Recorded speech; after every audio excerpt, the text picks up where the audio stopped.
చాలామంది వాళ్ళ లైఫ్లో నీరసంగా మనసంతా అలిసిపోయి ఒక కన్ఫ్యూజన్లో లేదా రెస్ట్లెస్గా ఉంటారు. వాళ్ళ రొటీన్ యాక్టివ్గా హ్యాపీగా అస్సలు ఉండదు.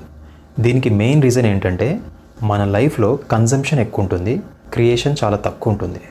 దీన్ని సింపుల్గా ఒక ఎగ్జాంపుల్తో చెప్పాలంటే మనం తినేది కన్జంప్షన్ అయితే వర్కౌట్స్ చేసేది క్రియేషన్. ఒకటి ఎనర్జీని తీసుకునేది, ఇంకోటి ఆ ఎనర్జీని ప్రాపర్గా ఖర్చు చేసి నీలో స్ట్రెంగ్త్, కెపాసిటీ, ఒక కంట్రోల్ని బిల్డ్ చేసుకునేది. క్రియేషన్ మన లైఫ్లో కన్జంప్షన్ కంటే ఎక్కువ ఉన్నప్పుడే మనం స్టేబుల్గా హ్యాపీగా ఉంటాం. అలాంటిది రెండిటిని ఈక్వల్గా బ్యాలెన్స్ కూడా చేయం మనం. మన కన్జంప్షన్ అంత విపరీతంగా ఉంటుంది. ఫుడ్ ఒకటే కాదు, మన బాడీ ఇంకా మైండ్లోకి తీసుకునే ప్రతిదీ కన్జంప్షనే.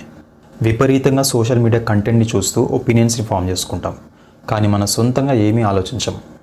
మన టైంని ఒక లిమిట్ లేకుండా ఎంటర్టైన్మెంట్కి స్పెండ్ చేస్తాం, కానీ మన లైఫ్కి పనికొచ్చే స్కిల్స్ మీద అసలు స్పెండ్ చేయం.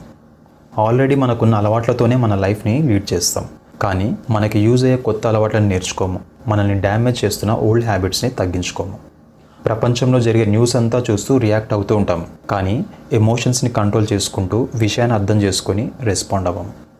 ఇంకొకరితో కంపేర్ చేసుకుంటాం, పొగడ్తలు ఇంకా వ్యాలిడేషన్ని కోరుకుంటాం, కానీ మనల్ని మనం ఇంప్రూవ్ చేసుకుంటూ ఒక వాల్యూని బిల్డ్ చేసుకోము.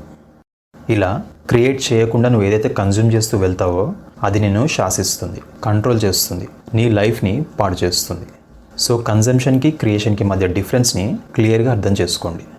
ఒకటేమో అన్కాన్షియస్గా ఉదయం లేచిన దగ్గర నుంచి మీ బాడీ ఇంకా మైండ్లోకి మీరు పంపించేది, ఇంకోటేమో మీ నుండి బయటకు వచ్చేది, మీరు తయారు చేసుకునేది.